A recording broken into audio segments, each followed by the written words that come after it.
Estudio Ciudadano y Fundación Conectemos Barrio presentan la segunda temporada de Recreando Ciudades, el espacio de conversación sobre urbanismo, arquitectura y calidad de vida. Bienvenidos amigos a un nuevo capítulo, el número 4 de la segunda temporada de Recreando Ciudades.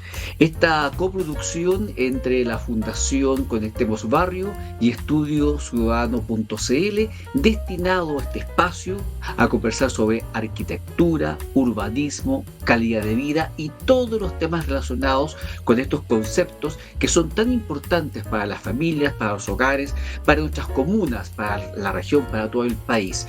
¿Cómo hacemos para ir construyendo, reconstruyendo, recreando nuestras ciudades de tal manera de que tengamos un desarrollo armónico? Los que me conocen saben que yo he criticado fuertemente lo que me parece que es una excesiva inversión que se hace, especialmente en la región metropolitana. Estos días me enteré, por ejemplo, de que se va a instalar o construir un planetario en La Pintana. Bien por la gente de La Pintana, bien por los niños de La Pintana, pero ¿saben qué? Este va a ser el segundo planetario que tiene la región metropolitana.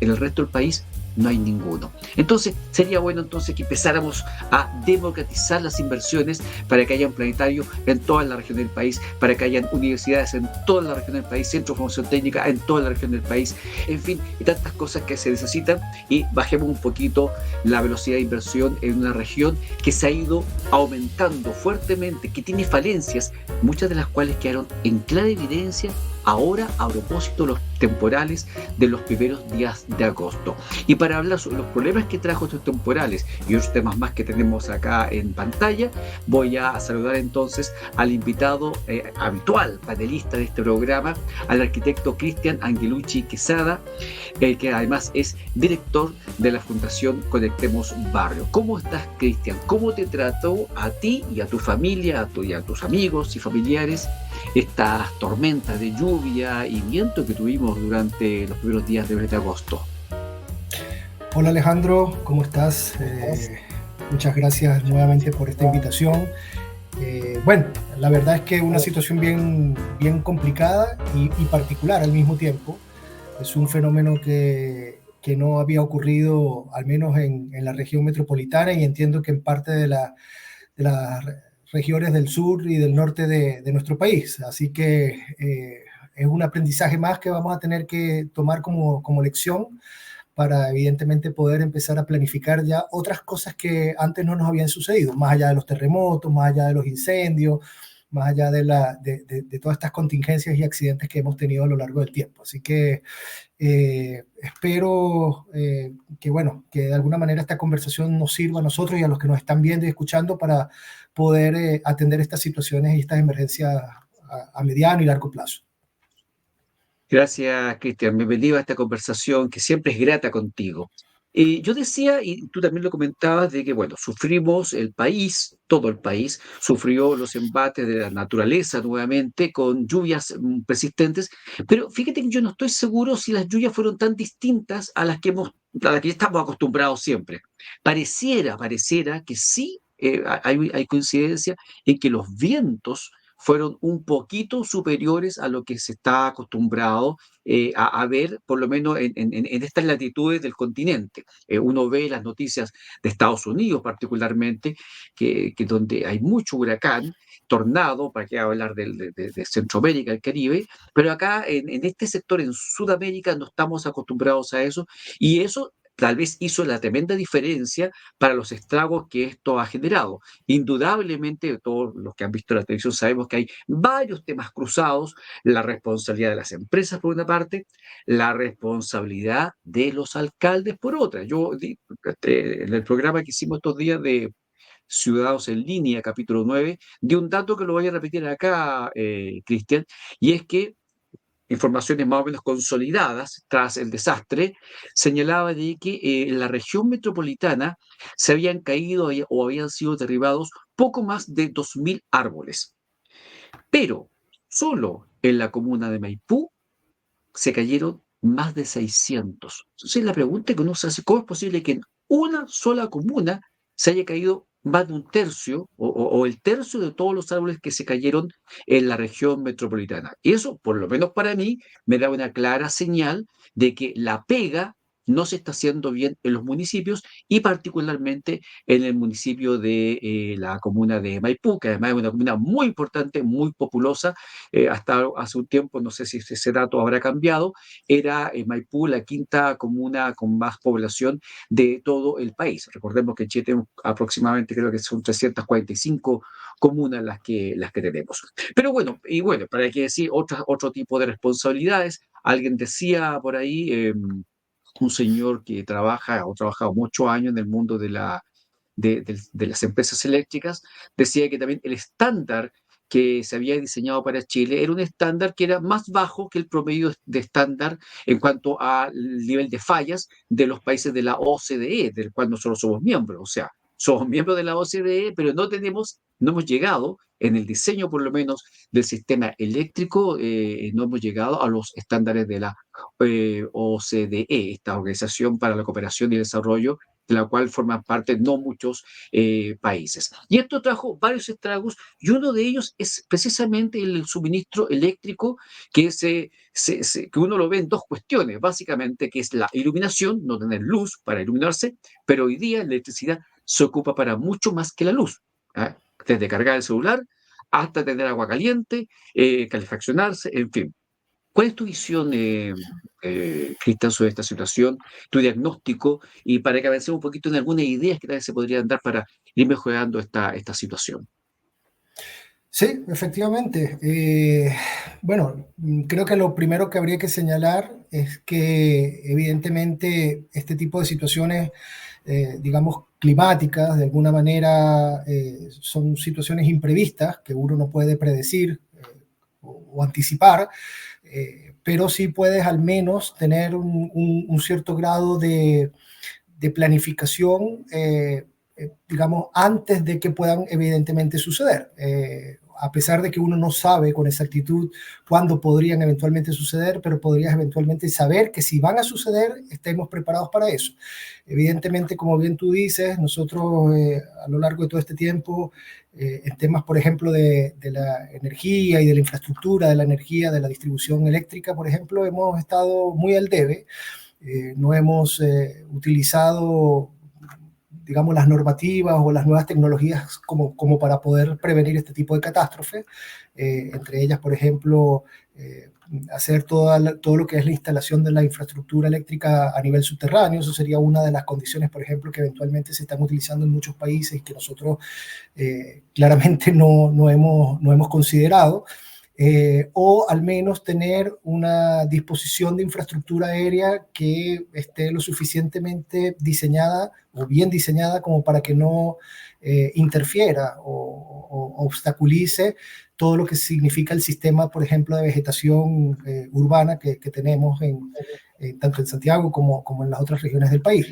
Entonces, claro, evidentemente tenemos que trabajar en un plan, en un desarrollo junto con las concesiones o las empresas que tienen las concesiones de distribución eléctrica como Estado, como país, para que evidentemente estas cosas no vuelvan a suceder y podamos tener un alto desempeño sin necesidad de tener que estar después a última hora corriendo y buscando la manera de eh, reponerle a la gente, digamos, este tipo de situaciones que son muy lamentables. Entonces, tú dijiste ahora, hace un rato atrás, hablaste sobre Maipú, por ejemplo, y eso demuestra claramente que las comunas con menos recursos evidentemente están mucho menos preparadas que las que sí tienen recursos, a pesar que debo decir con absoluta responsabilidad que no necesariamente una comuna con más recursos económicos está mejor preparada. Evidentemente tiene más recursos para poder solventar la urgencia, pero no necesariamente significa que estuvo mejor planificada o preparada para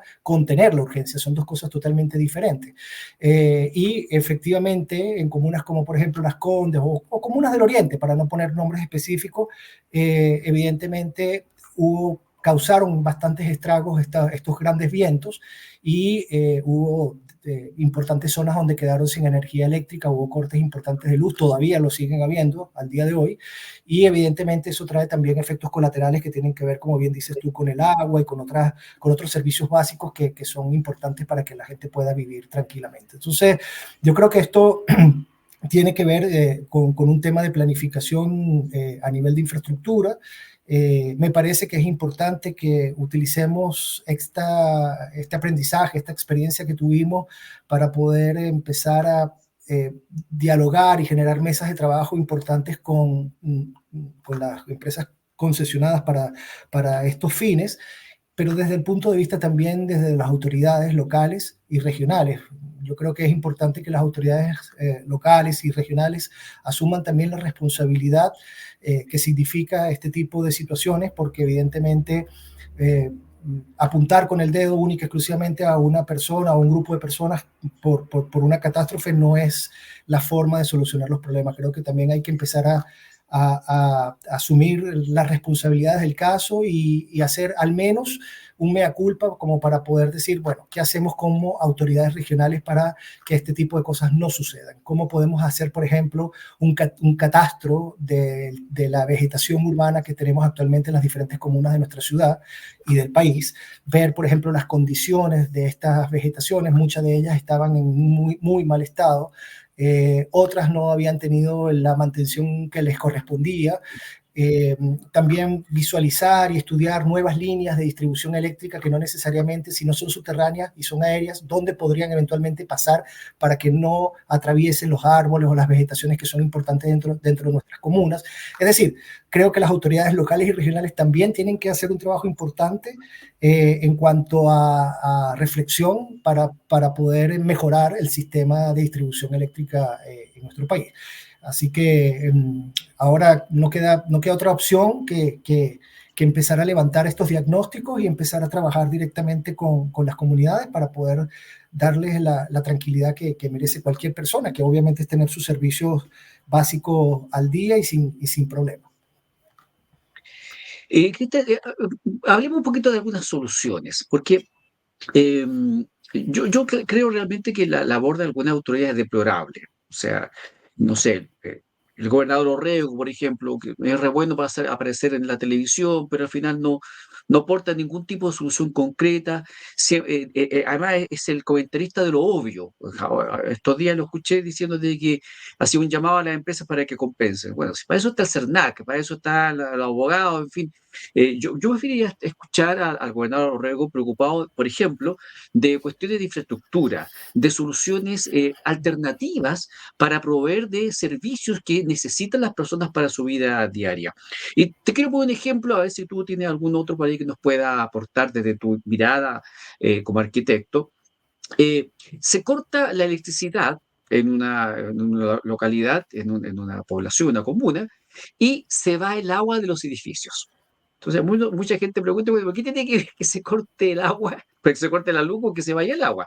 Bueno, amigo, la gente que vive en edificios altos, para que el agua llegue arriba, hasta el último departamento, el último piso, necesita motobombas, necesita sistemas que impulsen el agua hacia arriba y haga entonces la circulación.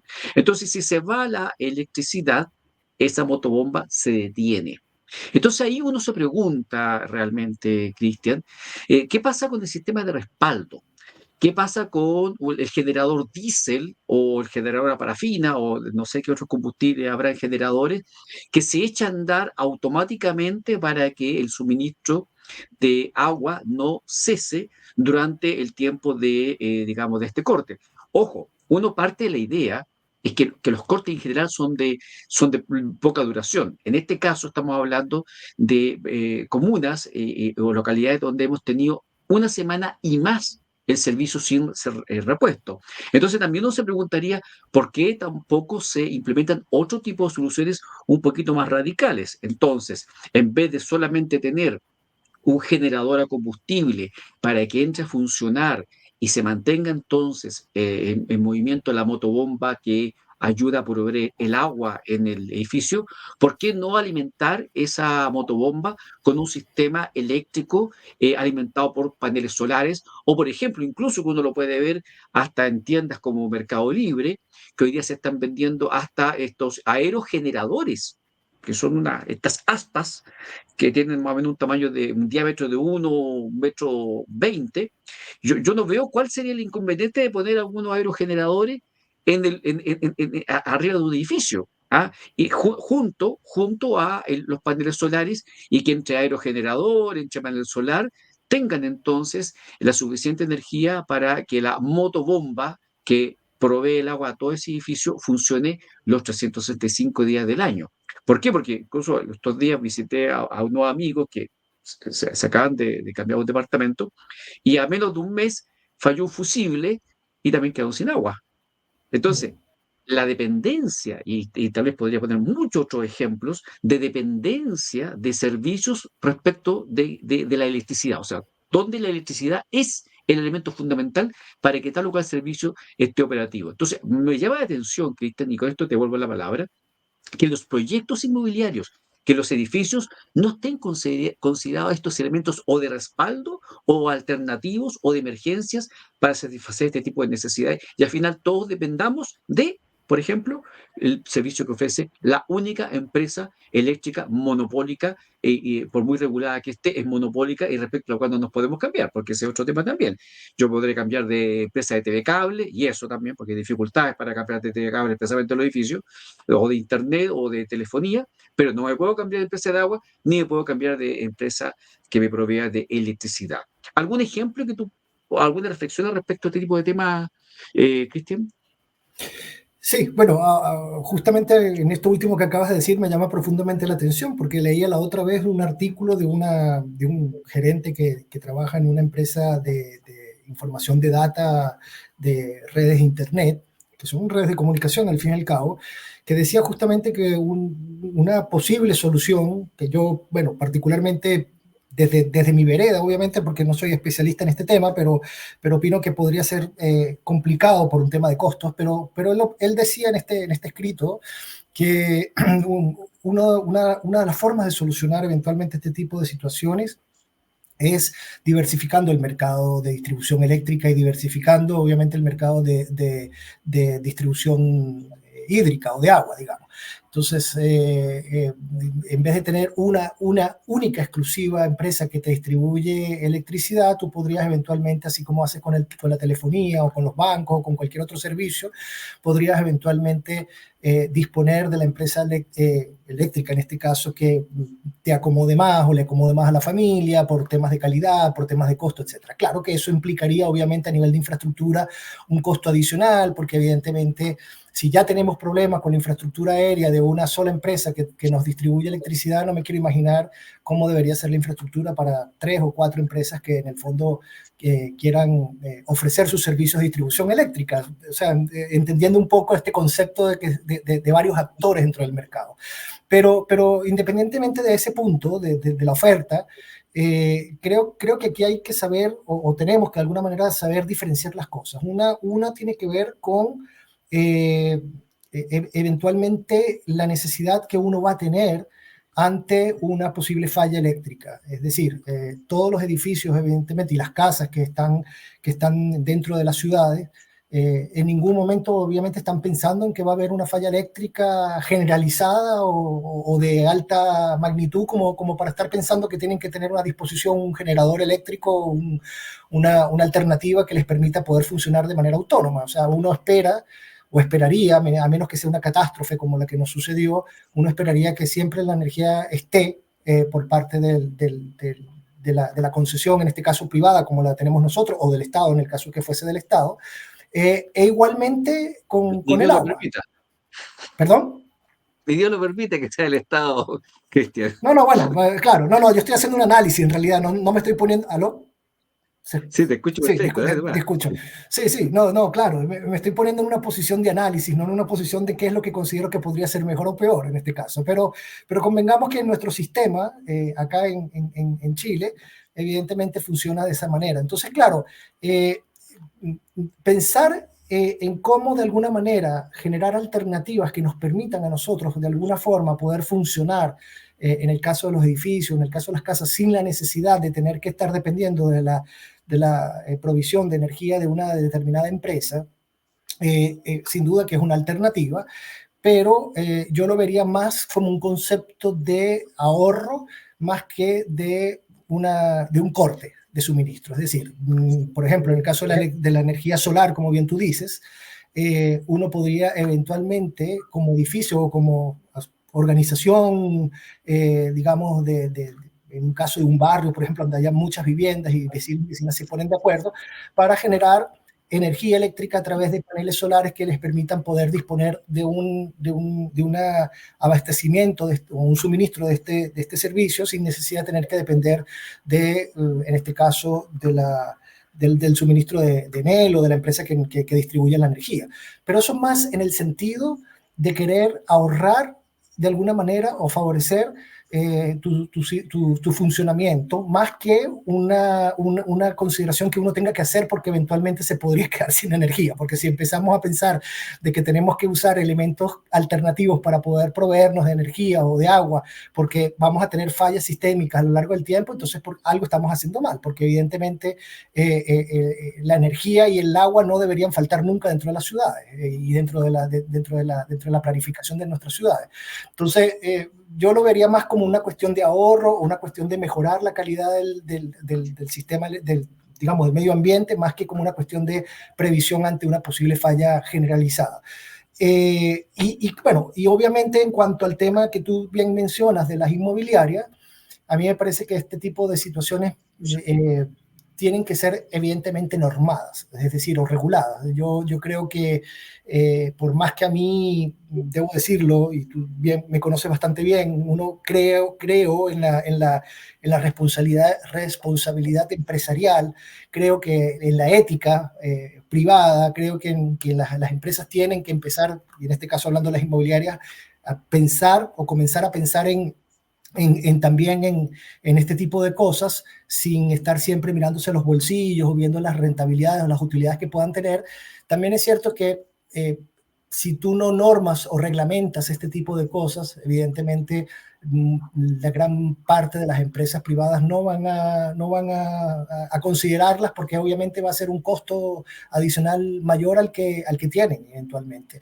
Es decir, si tú a una empresa, te pongo un ejemplo para los que también y para también los que nos escuchan, si aquí, por ejemplo, en cuanto a nivel de instalaciones sanitarias, o eléctricas, muchas veces se terminan de disminuir ciertos puntos por ejemplo, de lo que es el drenaje de las aguas grises o los puntos eléctricos en los departamentos o en las casas, justamente para ahorrar o evitar, digamos, un mayor costo en la construcción de estos elementos. ¿Ya? Igualmente con el tema de los acabados o de otras cosas, consideraciones que tienen que ver a la hora de la construcción. Imagínate si adicionalmente a esto tú le dices a las empresas, no, considera también generadores alternativos eléctricos o paneles solares o quizás algunas otras alternativas de servicios que en el fondo, o recicladores, por ejemplo, grandes bombas de reciclaje de agua grises. Evidentemente estas empresas van a mirar hacia los lados y no lo van a hacer. Entonces habría que reglamentarlo de una manera tal de que con incentivos tú puedas, desde el punto de vista legal y a través de las normativas de construcción, tú les puedas dar a las empresas la posibilidad de decirles, bueno, lo tienes que hacer, pero si tú lo haces, yo te incentivo de determinada forma, pagándole impuestos o quizás de alguna forma generando alternativas que a ellos les convenga. Es decir, es una relación ganar-ganar, reglamentada, bien estudiada, para que también las empresas se pongan a disposición para que puedan hacer este tipo de cosas, porque si no, eventualmente no lo van a hacer. Así, por obra y gracia del Señor, como dicen algunos, es bastante complicado, o sea, desde mi punto de vista. Entonces, tú acá has deseado que ojalá lo estuvieran escuchando los parlamentarios, porque efectivamente yo creo que debería haber una normativa que obligue a los proyectos inmobiliarios y a otros similares a tener sistemas de respaldo automáticos que puedan operar cuando tenemos una falla tan importante de provisión de un servicio, en este caso el servicio eléctrico.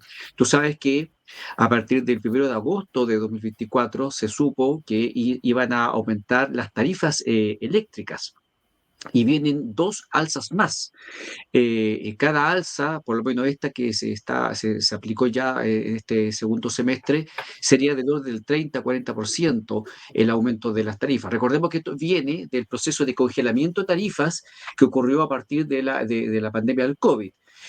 Bueno, y después de cuando asumió el gobierno de Gabriel Boric, se suponía que ya se tenía que sincerar ese congelamiento, o sea, había que cobrar esta cuenta que no se estaba cobrando y se decidió alargar un tiempo más este congelamiento. Y ya esta situación se ha hecho insostenible y el gobierno le pareció que sencillamente era mejor sincerarlo y hoy día tenemos alzas muy fuertes en las cuentas eléctricas que están llegando a nuestros hogares y van a venir más. En ese contexto, sería razonable entonces hacer la comparativa, por ejemplo, Cristian, a propósito del tema de los costos que tú mencionabas, de tal vez esa misma motobomba, que es la que provee el agua en un edificio y que hoy día tal vez está alimentada por electricidad, que eso sería conveniente que la administración evaluase la pertinencia de alimentarla, por ejemplo, con gas, ponerla en funcionamiento con gas. ¿Por qué? Porque me da la impresión de que hoy día, si hay un combustible caro en Chile, es la electricidad, y no precisamente el gas o la parafina u otro tipo de combustible. Entonces, yo creo que ese tipo de cuestiones se podrían implementar. Yo diría que hay algunas diferencias de costos entre gas, electricidad, de diésel, parafina, en fin, que son interesantes, sobre todo cuando estamos hablando de grandes consumidores. Estamos hablando de un edificio completo que funciona 375 días del año. Y si a eso le agregamos algún incentivo, como el que tú estás mencionando, o sea, por una parte, aplicamos la obligación de que haya estos sistemas de respaldo, pero por otra parte le decimos, mira, si tú quieres hacerlo o tienes que hacerlo, lo que tú vayas a gastar extra te vamos a dar tal o cual incentivo, que puede ser una rebaja transitoria del impuesto IVA, por ejemplo, que puede ser no pagar unas patentes durante un tiempo. O sea, así como los parlamentarios son tan creativos para algunas cosas, bueno, que se pongan creativos también acá para darle incentivo a la empresa constructora, a la inmobiliaria, de tal manera de que puedan hacer edificios cada vez más sostenibles, más medioambientalmente sustentables también, pero también más seguros, porque tal como dije delante, en una vivienda donde el 70-80% de los servicios funcionan con electricidad, estar 2 horas sin electricidad se te echa a perder totalmente el día. Y si a eso llega que puede estar varios días sin el servicio, entonces realmente es un soberano desastre que impacta en todo. No solamente desde que se te echa a perder la comida, el refrigerador y todo eso, sino que también te genera impactos, por ejemplo, en la vida diaria, en cosas tan elementales como ir a trabajar o ir a estudiar. Así es. Vamos a ir a otro tema, pero solamente para ir cerrando acá y también te doy la palabra para que vayamos cerrando este punto. ¿Alguien se acordó estos días a propósito de que las empresas se quejan de que, estoy hablando de las empresas eléctricas, si no les avisan que tal comunidad está sin servicio, ellos no se enteran? Y entonces, a propósito de eso, alguien se acordó de los famosos medidores inteligentes, que hubo una tremenda oposición para ponerlos y que yo me acuerdo perfectamente que trabajé un poco en el área y conozco bastante de esto y me acuerdo que una de las ventajas de los medidores inteligentes, Cristian, era que si se corta la luz, la empresa igual inmediatamente iba a saber si estabas con servicio o estaba sin servicio. Entonces, sería interesante repensar este tipo de cuestiones. Las empresas hoy día están promoviendo que se instalen medidores inteligentes de tal manera de mejorar más esta comunicación entre el proveedor y el cliente en mira a poder solucionar más rápido los problemas. Y si bien es cierto que yo estaba pensando más en respaldos para darle mayor seguridad y continuidad al sistema, y tú lo comentaste más por el lado, digamos, de la parte económica, cuando puede haber más competencia.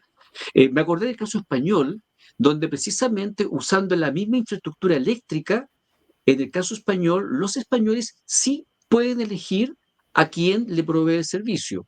Porque, ¿qué es lo que se hizo en España? Que se pusieron los postes, se puso todo lo que es la infraestructura de redes como un elemento común que pueden usar todas las empresas, pagándole, por supuesto, las empresas nuevas, las que llegan, a las anteriores que ya habían hecho la inversión en los postes, en las redes, un peaje. Pero la idea es que al final este servicio de redes le preste servicio a cualquier comercializador de electricidad. Entonces, es común en España que tú puedes decir, mira, este comercializador me está ofreciendo mejores precios, entonces yo me cambio. No cambias medidor, no te cambias de red, no hay que hacer ningún enchufe distinto, sino que sencillamente de un día para otro, un minuto a otro, la energía te la empieza a mandar otro proveedor, otro, digamos, operador comercial. Un sistema similar al que tenemos hoy día de portación de telefonía. O sea, hoy día en Chile tenemos incluso operadores móviles virtuales, que son empresas que no tienen redes propias, pero que le arriendan las redes a las empresas que sí las tienen y a través de ese modelo pueden prestar servicios de telefonía. El caso más famoso que ya lleva varios años en Chile es la empresa Virgin, que no tiene redes propias y opera sobre las redes de Movistar. Y si usted es cliente de Virgin, recibe el servicio a través de la red de Movistar o de cualquier otra empresa como Entel, que sí tiene redes propias también, donde viaja su señal de un teléfono a otro y uno no se da cuenta, no sabe por cuántos postes, por cuántas antenas pasó a la señal. Lo concreto es que entre las empresas se entienden en un sistema más o menos regulado para que ninguna abuse de su posición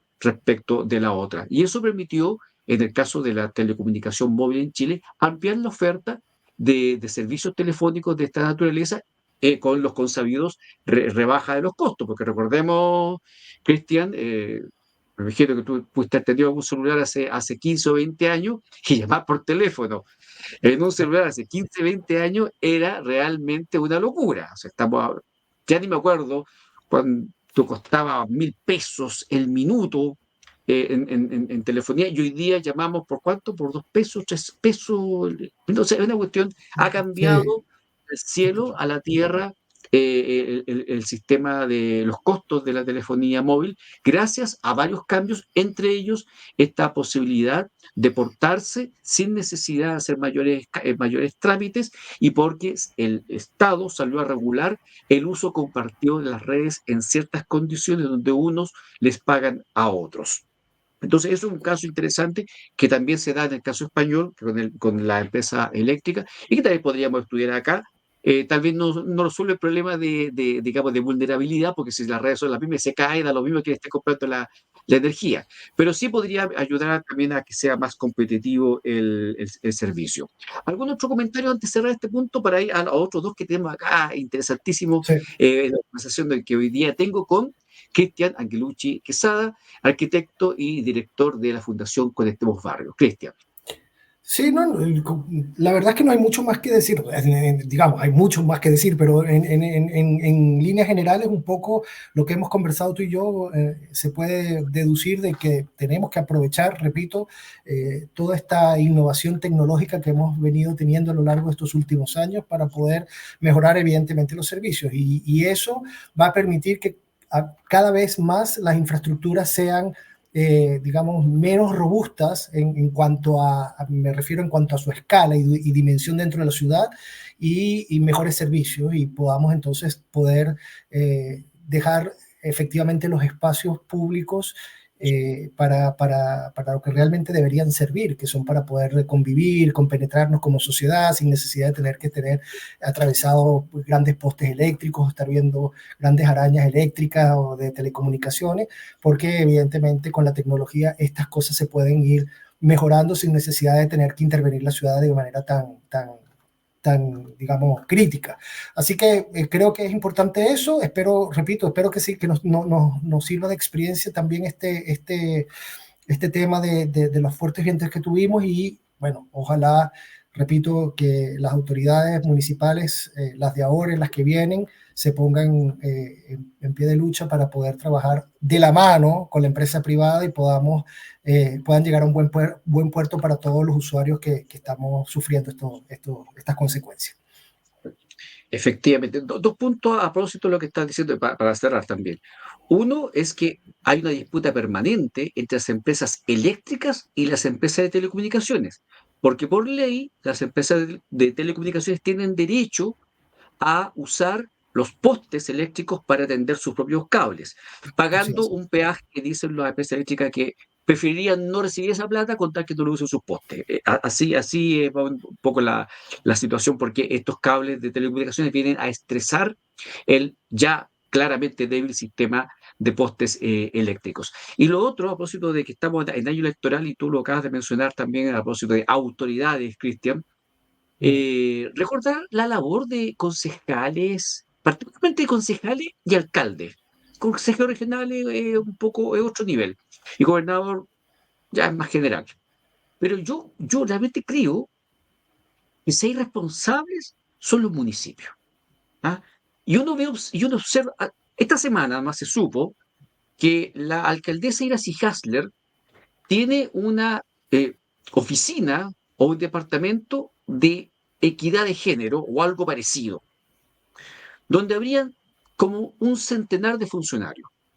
Muchos sospechan, entre ellos yo, que esto es sencillamente una mm, burda justificación para tener activistas políticos contratados con cargo al municipio. ¿Por qué digo esto? Porque los municipios son el primer servidor del ciudadano.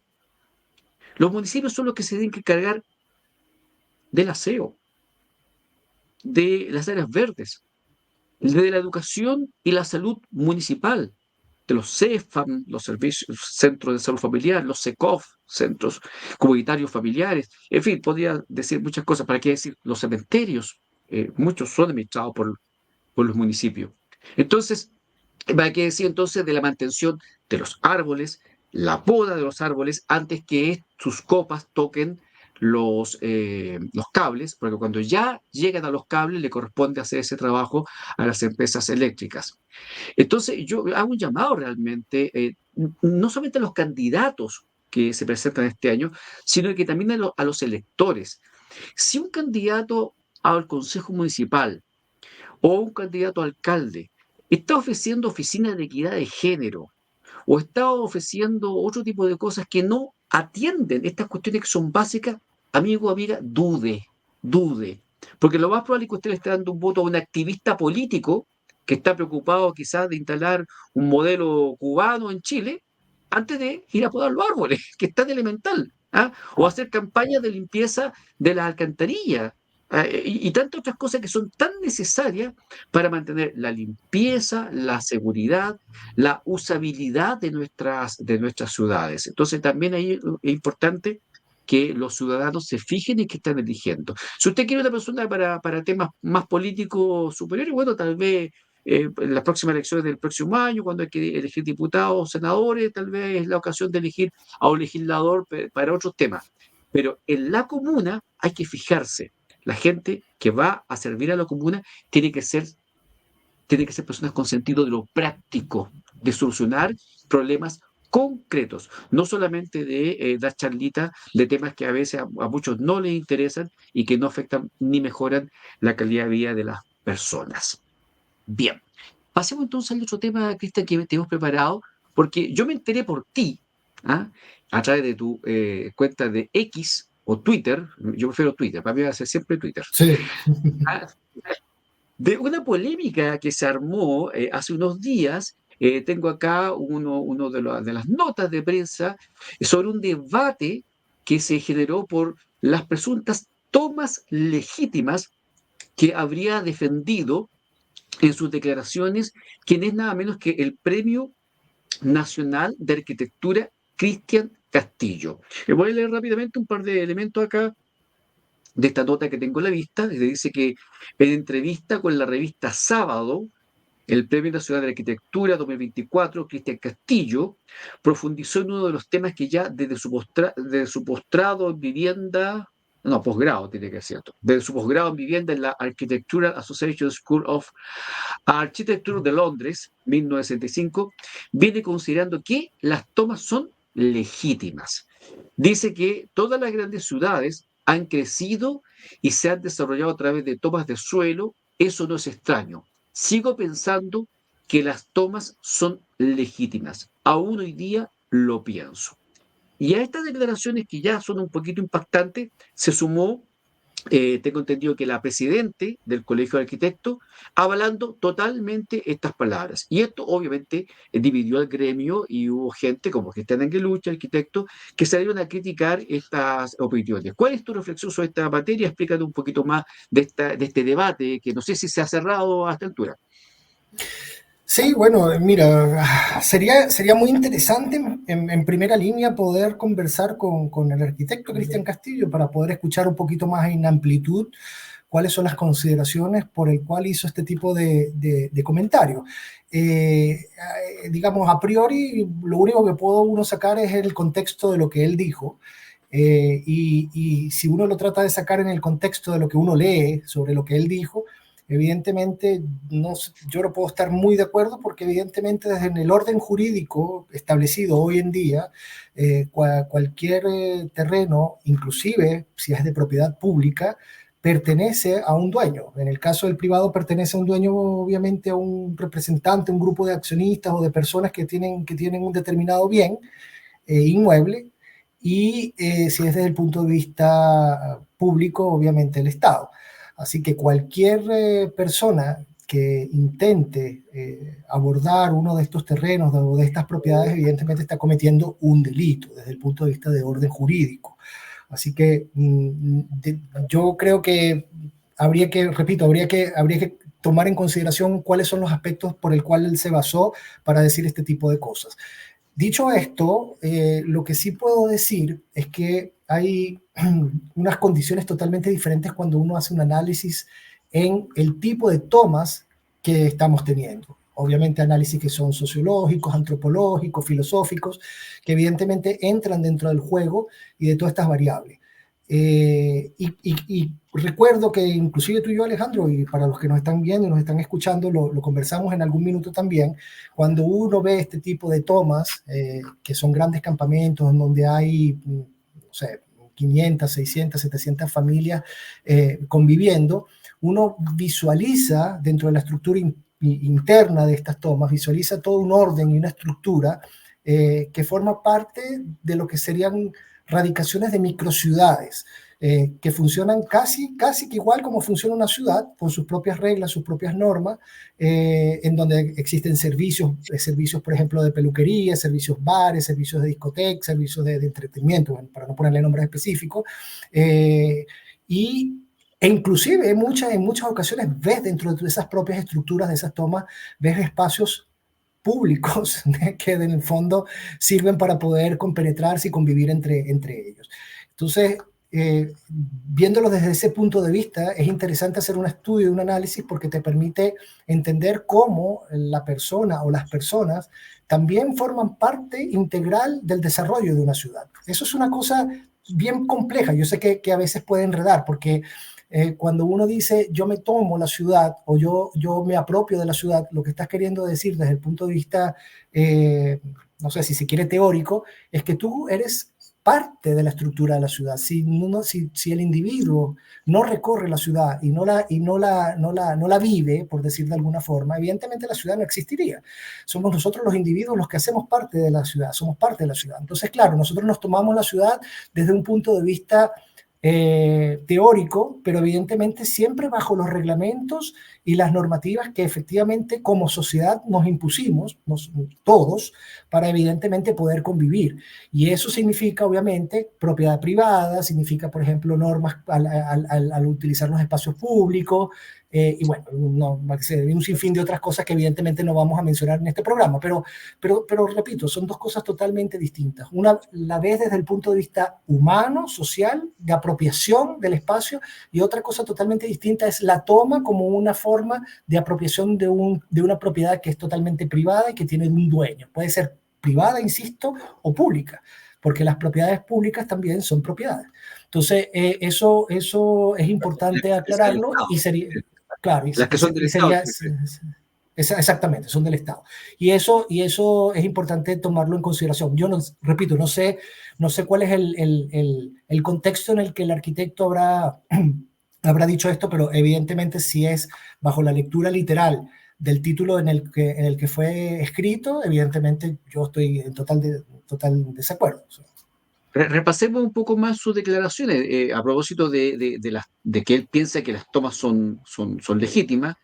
Dice que frente a esta idea de que las tomas son consideradas delincuenciales, el arquitecto de 77 años comentó que el que, comillas, haya delincuentes en las tomas no es un problema de la gente, es un problema de la falta de presencia del Estado y de los partidos políticos.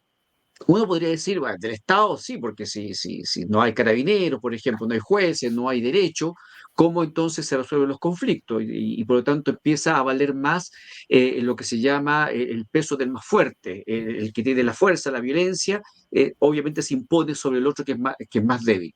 Y luego agrega, en otro punto, dice, sobre ese punto y en relación a la venta de terrenos que han sido tomados de forma ilegal, añadió, los grandes responsables de las situaciones que ocurren al interior de las tomas de terreno son los partidos, porque hoy día no tienen presencia en las organizaciones sociales.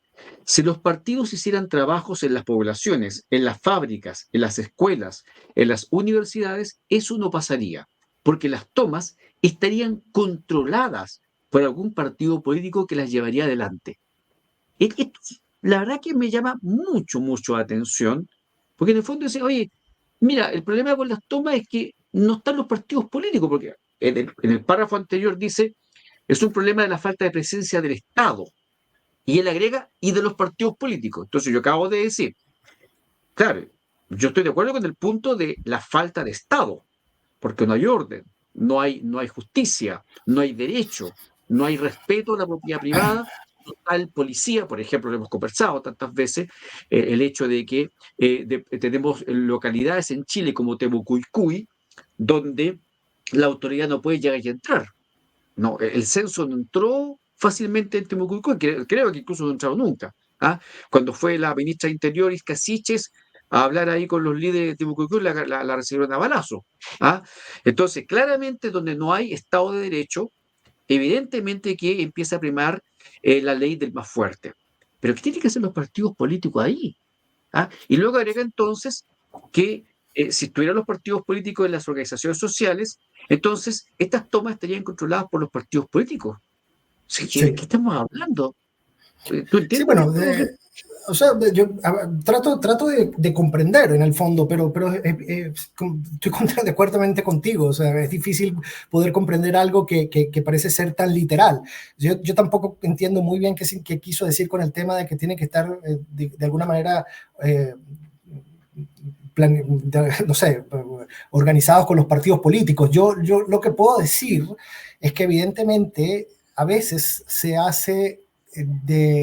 define la toma como una forma de definir a las personas que están dentro de ellas como una suerte de orden delincuencial. Evidentemente, la delincuencia organizada no solamente está en las tomas. De hecho, hemos más que evidenciado que a veces los grandes líderes de narcotráfico y de delincuencia organizada están en sectores acomodados, no están en las tomas. En las tomas están los mandos medios, los mandos más bajos de la delincuencia. Entonces,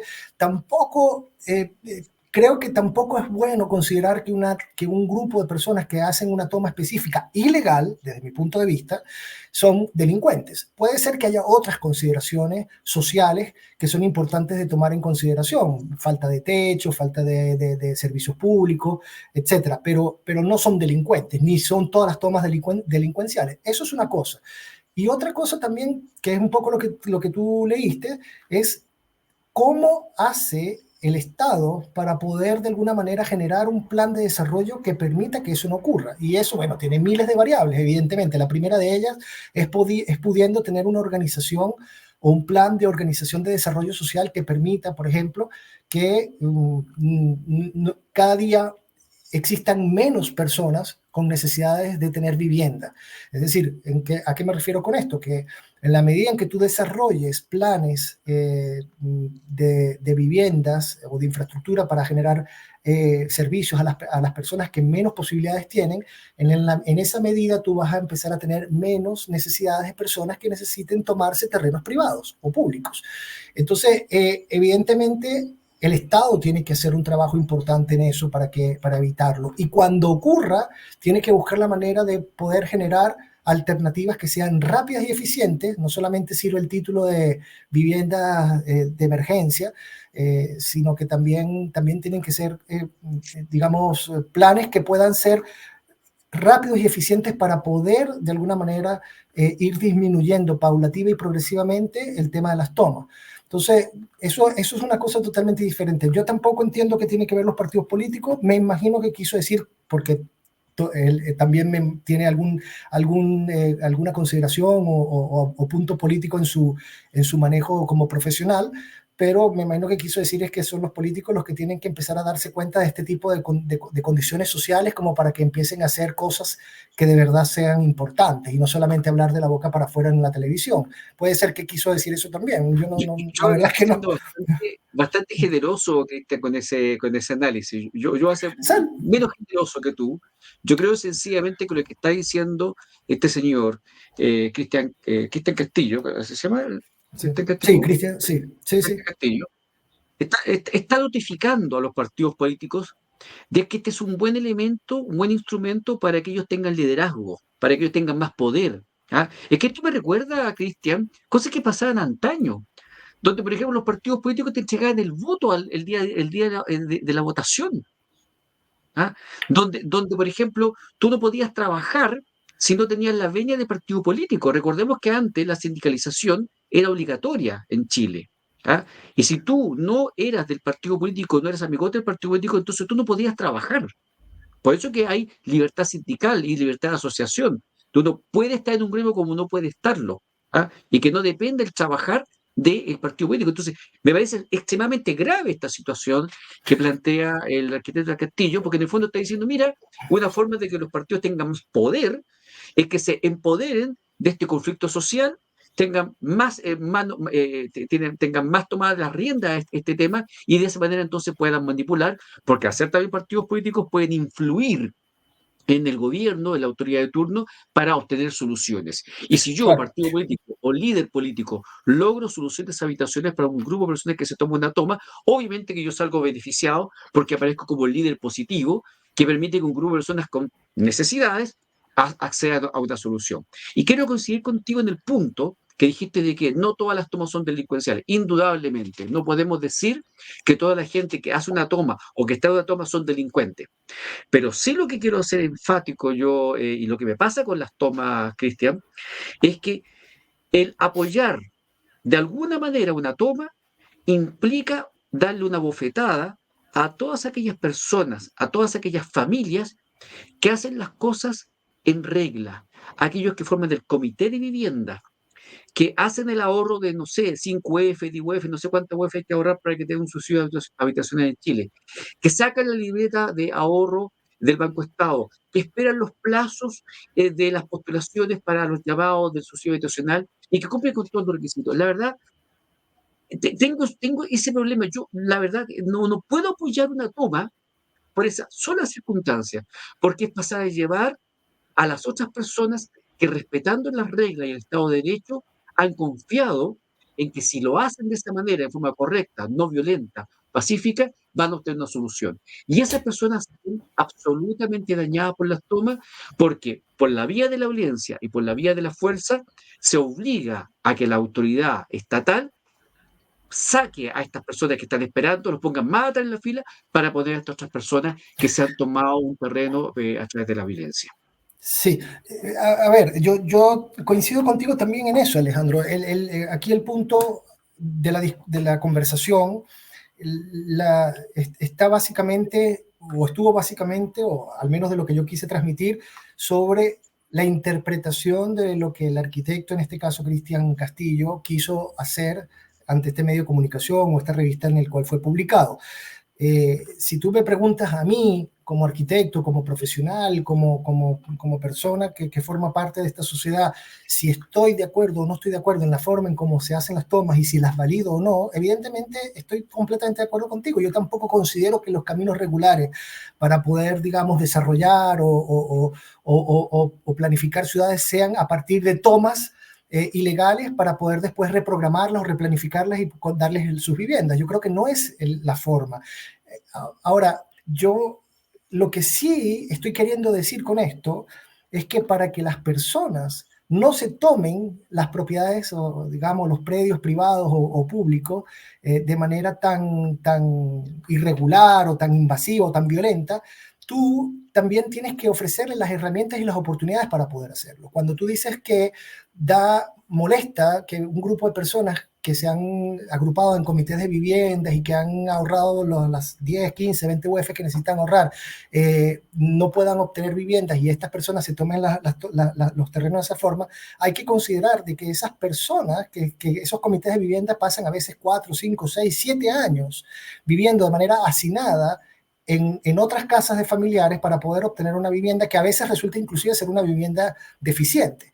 Entonces, cuando tú tienes una desesperación como individuo al no tener techo y ni siquiera tener un familiar cercano que te pueda dar, digamos, hospedaje mientras tú esperas 5, 6 o 7 años para poder tener una vivienda, también evidentemente ocurre esta situación de desesperación social por querer hacer eso. Entonces la culpa, si es que estamos buscando culpables dentro de todo esto, no es única y exclusivamente de las personas que se toman los terrenos, que eso ya es obviamente un factor importante, sino también de cómo tú como Estado y como sociedad no agilizas los procesos o los procedimientos para que esas personas, para que eso no ocurra.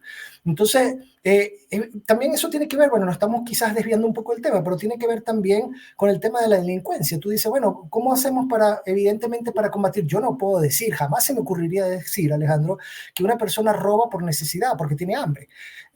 Me parece absurdo pensar eso, porque hay miles de formas de ganarse la comida sin necesidad de robar, por ejemplo.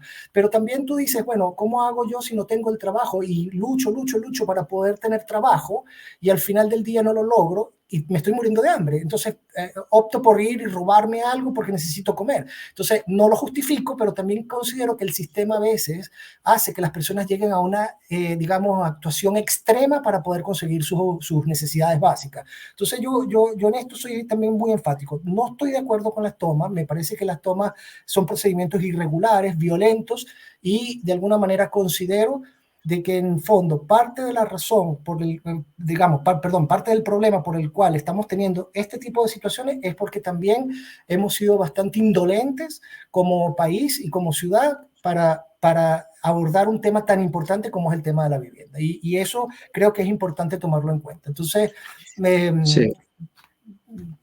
digamos, un poco mi punto de vista. No, es interesante lo que dice porque precisamente hasta antes de tener esta oleada descontrolada de inmigración ilegal que hemos tenido, ¿ah? Chile estuvo a punto de eliminar las tomas, estuvo a punto de eliminar los campamentos. Y me pregunto yo, ¿cuántos de esos comités de vivienda que se quejan de que no sale su proyecto después de 3, 4, 5 años o más, que se ha sabido, han aparecido muchos casos dramáticos, quizás cuántos de esos grupos han sido precisamente afectados porque han habido otros que se han estado tomando los terrenos y la autoridad vuelve una y otra vez a darle preferencia a esos y no a los que han hecho la pega como corresponde? Que lo he dicho en varios casos y no tengo ningún problema en que me lo cobren. Si hay grupos de comité de vivienda que haciendo las cosas como corresponde no han obtenido un subsidio habitacional o un conjunto habitacional que el gobierno debió haber proveído a través de los mecanismos normales de licitación, en fin, de otorgamiento de los contratos a las empresas inmobiliarias para que construyan. Yo personalmente, como abogado, me ofrezco a hacer la asesoría que sea necesaria para que eso ocurra, porque yo siempre voy a estar por que las cosas se hagan por la vía del derecho y no por la vía de la fuerza. Lo digo porque justamente tomando lo que tú dices, de que pueden haber algunos casos de grupos que por distintas razones, más o menos justificadas, su proyecto no sale, entonces yo creo que antes de cualquier otro tipo de acción de fuerza o de violencia, hay que agotar los caminos. Y por lo tanto hay recursos judiciales que amparan a las personas cuando éstas hacen las cosas por la ley. No puede ser que un grupo organizado esté 4, 5, 6 años esperando por una solución habitacional cuando han cumplido todos y cada uno de los requisitos que la ley establece. Obviamente que eso es irregular.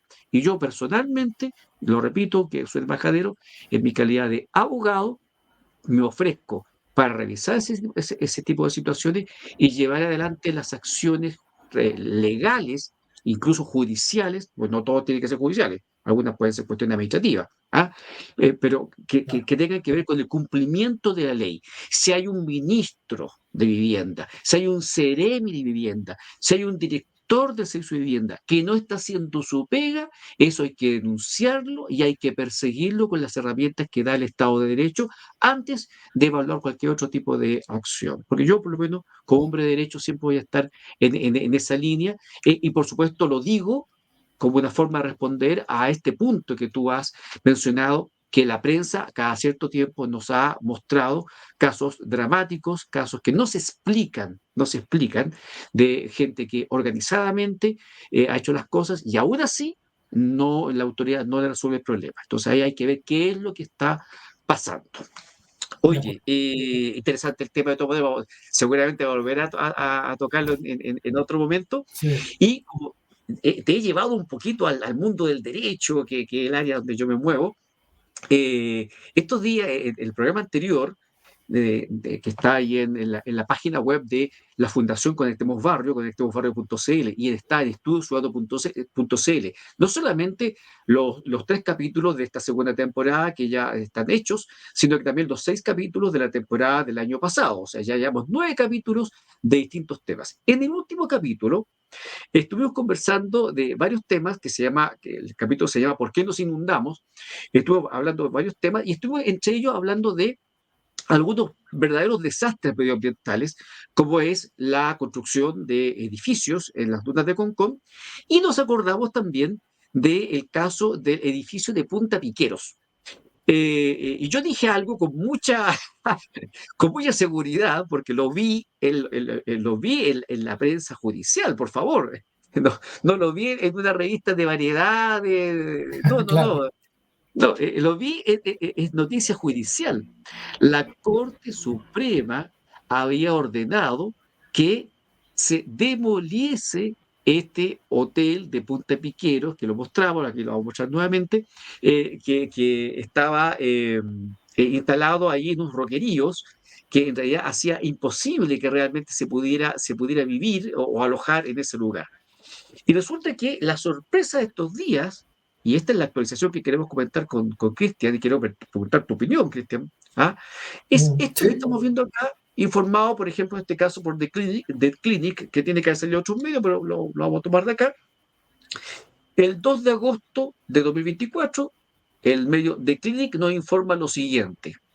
Concón, refiriéndose a la municipalidad de Concón, y Punta Piqueros firman acuerdo para no demoler hotel. Se convertirá en polo gastronómico, oficinas y centro de investigación. Leamos un poquito lo que dice abajo.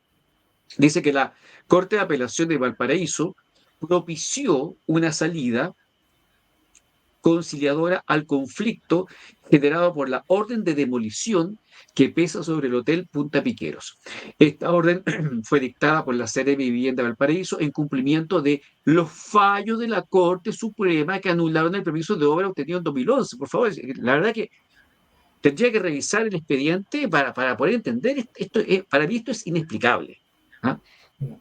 Según consigna el Mercurio, citado en este caso por The Clinic, la audiencia de conciliación tuvo lugar el viernes pasado, eso fue a fines de julio, y en ella el Tribunal de Alzada propuso 4 puntos, los cuales fueron aceptados por todas las partes. Uno de los puntos más relevantes es el que pone fin al uso hotelero del edificio. Esto se espera lograr mediante la tramitación de un nuevo permiso a través del proyecto Punta Mar. La idea es destinar el espacio a actividades como gastronomía, oficinas, coworking, que son estas oficinas compartidas, galería de arte, spa, consultas médicas, entre otras. En la firma del acta participaron el director jurídico municipal de Concón, Pablo Velázquez, y el abogado de la inmobiliaria Punta Piquero, Juan Carlos Manríquez. Además, el acta también fue firmada por Gabriel Muñoz, abogado de la Corporación por la Defensa del Patrimonio Histórico de Viña del Mar. Esto último logró 4 fallos de la Corte Suprema que declararon nulo el permiso de 2011 mientras el proyecto no contara con un permiso ambiental.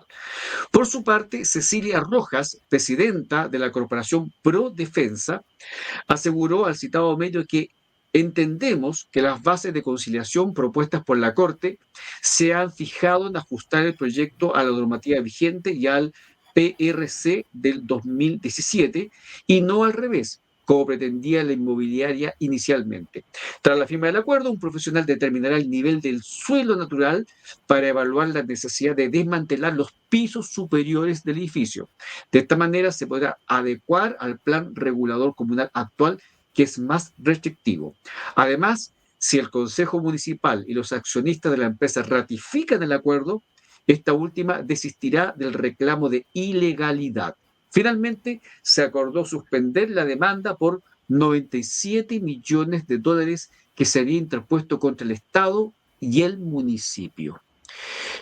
Querido Cristian Angelucci, ¿qué te parece a ti este acuerdo, esta noticia que está sujeta a ciertas adaptaciones y a ciertas autorizaciones por parte de distintas entidades e involucrados?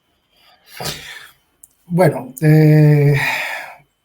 lo primero que debo decir es que me parece inexplicable. La verdad, o sea, inexplicable porque en el fondo no se entiende cómo después de tantos fallos en contra y cómo de alguna manera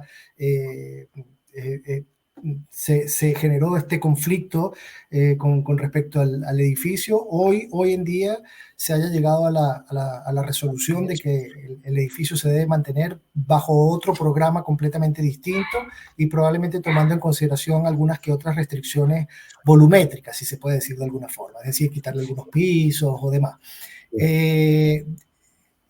No sé si responderte, Alejandro, como si fuese de la parte privada o si fuese de la parte pública, pero en todo caso te voy a responder. El caso sí va a reflexionar. Claro, pero para no hacerlo tan largo, voy a tratar de hacer la opinión como si lo viera desde el punto de vista público. Me parece que es mucho más relevante, importante, además como director de una fundación y finalmente como una persona que quiere a su ciudad o quiere a su país en este caso. Es que yo particularmente considero que independientemente de que se haya logrado evitar que se construyera un hotel y que se esté ajustando hoy en día a la normativa del Plan Regulador Comunal del año 2017, sigo pensando que el Plan Regulador Comunal es terriblemente malo, si es que así se puede definir, porque está permitiendo de alguna manera algo que en el fondo, desde mi punto de vista, no debería haberse permitido, en ningún sentido, ni en el Plan Regulador anterior, ni en el actual. O sea, yo sigo insistiendo, y creo que esto lo conversamos en el programa anterior, de que hay situaciones medioambientales, hay líneas horizontales dentro de nuestro eje costero que evidentemente se deberían conservar y se deberían respetar. Tenemos suficiente territorio como para poder desarrollar edificios con diferentes tipos de programas y usos que no necesariamente tienen que ser en el borde costero casi montado sobre el mar. Me parece que independientemente de que haya una cantidad de relaciones que tienen que ver con el costo de inversión que pudo haber tenido eventualmente la inmobiliaria, me parece que esto fue una medida que se adoptó en algún momento determinado, que debo honestamente confesar que lo desconozco, pero que no tenía que haber sucedido. Así que para mí, desde mi punto de vista, la resolución es inexplicable. Me da lo mismo si es un hotel de 6 pisos, 5 o 6 pisos, o 7 pisos, que es lo que tiene actualmente, o si va a ser un centro de convenciones, o va a ser un cowork de 3, 4 pisos nada más, porque ahora el Plan Regulador Comunal así lo establece.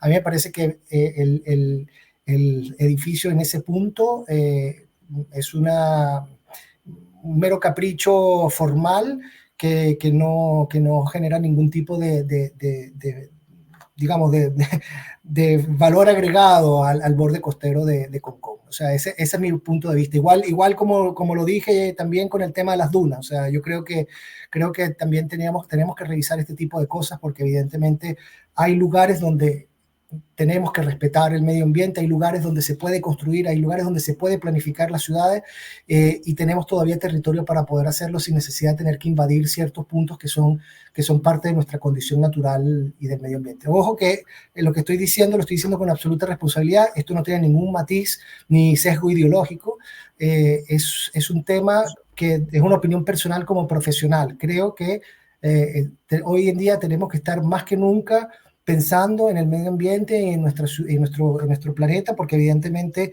estamos cada día teniendo mayores conflictos con el cambio climático, y creo que las ciudades tienen que ser más resilientes, tienen que estar pensadas de una manera un poquito más en diálogo con el territorio, básicamente, o sea, con el terreno en el que están circunscritas.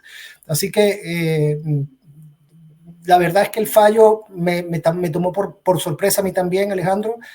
Repito, creo que no va a favorecer en nada. La verdad es que más allá de tener una linda vista y poder tener a lo mejor un cowork con unas oficinas de algún grupo de personas que van a tener oficinas con vista al mar, o que van a poder hacer algo allá, la verdad es que no genera mayor impacto del que ya causó, digamos. Sí, realmente es una forma de torcerle la nariz, en este caso, al fallo de la Corte Suprema que ordenó la demolición. ¿Ah? Sí, Claro, porque mira, la Corte se pronunció sobre un hotel. Si cambiamos la naturaleza del edificio, ya no va a ser un hotel, entonces se le podrían aplicar otras normas, y si esas normas las modificamos un poquito, o más que poquito, yo diría que bastante, entonces salvamos un poco la inversión. ¿Ah? algo así. Eh, claro, es buscar ese arreglo, porque también en el municipio creo que se asustaron con esta demanda de perjuicios que le presenta la inmobiliaria. Pero mira, tratando de verlo por el lado positivo, Cristian, es una señal, es una señal a las inmobiliarias respecto de que ya no va a ser tan fácil hacer cualquier cosa. O sea, yo creo que por ese lado hay que, a ver, quiero reivindicar un poco la labor de aquellos que han trabajado por el medio ambiente, por la sostenibilidad del lugar, en fin, por preservar, por conservar, que son los que al final le salieron al paso a este proyecto. ¿Ah? Y lograron entonces que a lo menos hubiese un pronunciamiento que dijera que esto estaba mal hecho de acuerdo a la normativa urbanística del momento. ¿Eh? Porque claro, seguramente la inmobiliaria decía, oye, aquí la estamos haciendo de oro, a todo el mundo va a querer alojar en ese lugar porque va a ser muy emocionante desde toda la noche ahí el mar pegándote en la ventana. Claro. Hay gente que le gusta la adrenalina, yo no sé, yo no podría dormir toda la noche con toda esa cuestión. En fin, pero no, eso no ocurrió, no ocurrió el plan original que tenía pensado la inmobiliaria, y han tenido entonces que recurrir a todo esto con el consabido gasto, porque esto es un problema, hay inversores, hay gente que seguramente ha perdido plata, o va a ganar mucho menos plata de lo que pensaba haberse metido en este proyecto. Entonces, de ese punto de vista, viendo, como te digo, tratando de ver el lado positivo, Cristian, creo que es una señal de que la sociedad civil organizada ya tiene cierto peso. Y como hemos tenido también un avance en materia legislativa de protección medioambiental, entonces ya no es tan fácil mandarse cualquier embarrada o hacer cualquier barbaridad desde el punto de vista arquitectónico. Entonces, por ese lado, yo creo que las inmobiliarias, los arquitectos, en fin, los ingenieros, tienen que tomar nota y fijarse un poquito más en el tipo de cuestiones que van a proponer, de manera de que no se encuentre entonces con una oposición que de alguna manera le va a generar un costo económico bastante importante. Claro, Cristian. perdón que te interrumpa, porque ahí estás diciendo algo que es muy importante, y que no sé si a lo mejor no me expliqué bien en el punto anterior, pero que es importante recalcar. Eh, cuando te dije si me ponía del lado del ámbito privado, del ámbito público, es porque evidentemente estoy tratando de hacer una lectura desde uno de los dos lados, pero no significa que la lectura que estoy haciendo o que hice desde el ámbito público sea de alguna manera para culpar al ámbito privado. De hecho, De hecho, si uno trata de hacer un análisis objetivo de las construcciones que hoy en día se ven en Santiago, en Valparaíso y en otras regiones del país, uno no habría razón para culpar a las inmobiliarias o a los arquitectos que le diseñan a las inmobiliarias cuando ven edificios en los bordes costeros como el que estamos viendo de este hotel o ex hotel o edificios de 25, 30 pisos. ¿Por qué? Porque ellos simplemente se acogen a lo que el plan regulador comunal y las normativas les están indicando. Entonces, claro, ellos evidentemente como factor, y esto es otro tema de discusión que podríamos tener eventualmente en otro programa o con otro grupo de personas para poder debatirla, es justamente cuál es el objetivo fundamental de una inmobiliaria, hacer negocio o hacer vivienda para que la gente viva bien.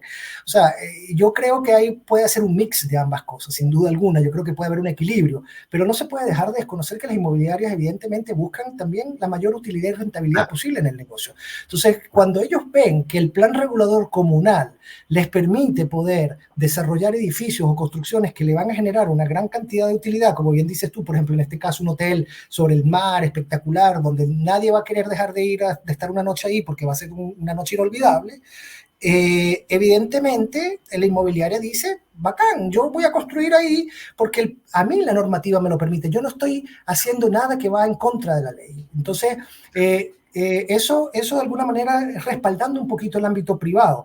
Cuando yo me pongo del ámbito público, no solamente defiendo el hecho de que en el fondo no debía haberse hecho un edificio ahí, pero también al mismo tiempo lo culpo, como culpaba también de alguna forma en los otros temas que conversamos hace media hora, 40 minutos atrás. El tema eléctrico con el que partimos el programa, pues. Claro, Exactamente, culpo a las tenemos autoridades por... un diseño que permite que, por ejemplo, las redes sean de debilucha.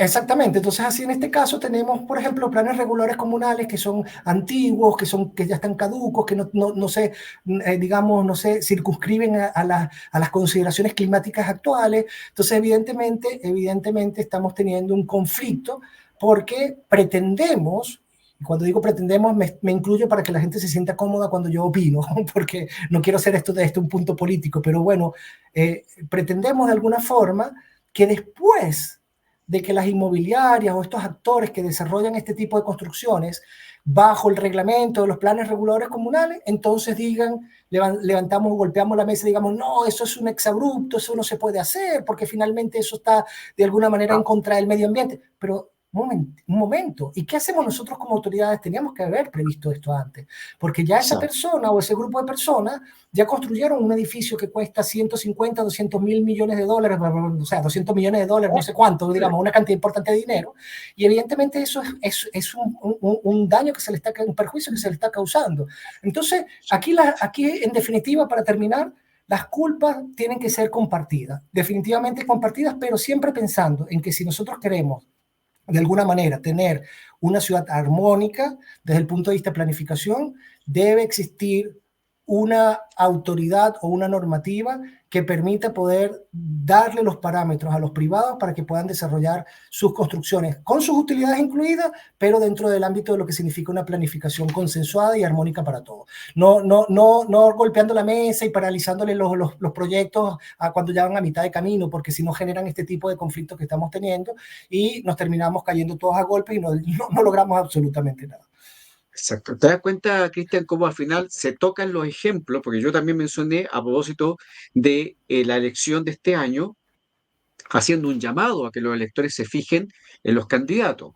Entonces, si usted, amigo o amiga, va a elegir a un alcalde o a un concejal porque le va a asegurar charlas de equidad de género, no se ande quejando después cuando se le corta la luz porque se cayó el árbol que ese mismo alcalde no mandó a podar. Claro. Ese es el tema. Entonces, las señales tienen que ser claras. Los alcaldes son para preocuparse de la calidad de vida de las comunas. No van haciendo política internacional, no van haciendo cuestiones legislativas. El alcalde no legisla, el alcalde administra. El legislador legisla, el ejecutivo gobierna, el poder judicial aplica la ley. Entonces, no nos confundamos, no demos malas señales, porque entonces sí, tal como dice Cristian, porque las autoridades no se preocupan de lo importante, de aquellas cuestiones que son básicas en sus funciones, es que después tenemos este tipo de situaciones, no nos dimos cuenta, de que el sistema eléctrico está mal diseñado y por lo tanto a las empresas no se les puede exigir más de aquello para lo cual se les llamó a trabajar. Y lo mismo, como acaba de mencionar Claro, Cristian acá, de si hay un plano regulador que permite algo y al punto de que consiguieron los permisos y esta gente no es impresionante. Esta gente no se puso a claro. construir de la noche a la mañana por nada. Tramitaron permisos que fueron otorgados, que después fueron anulados otra historia, pero la pregunta es, ¿cómo se otorga un permiso que incumple la ley? Yo no sé, tal vez lo averigüe por ahí, Cristian, no sé si esto ha tenido algunos efectos, si al director de obras municipales se le sancionó o no, porque en Desconozco, alguna claro. parte de la cadena tiene que haber habido alguna irregularidad, alguna coima tal vez, algún elemento de corrupción, o si no hubo nada de eso, una falla. ¿Ah? Claro. Y sí, por favor, aprendamos una vez por todas de los errores. ¿Sí? Siempre puede pasar algo, siempre puede cometerse un error, pero aprendamos. No es primera vez que hay un conflicto porque una inmobiliaria tramita un permiso para un proyecto y después se dice que ese proyecto no se debió haber aprobado o no se debería construir cuando ya el edificio está a mitad de camino. Entonces, algo que no está funcionando bien y parte de ese problema tiene que ver con que las autoridades no hacen la pega para la cual fueron elegidos. Y a veces son elegidos incorrectamente porque ofrecen cosas que no deberían ofrecer y usted, amigo, elector o electora, no está votando como corresponde. No quiero hacer este programa una campaña política, pero es importante, porque lamentablemente la política está en todas partes. Si elegimos malas autoridades, entonces vamos a tener malas soluciones. Cristian Aguiluche, muchas gracias por tu compañía en este Gracias. capítulo 4 de la segunda temporada de Recreando Ciudades, correspondiente al mes de agosto de 2024.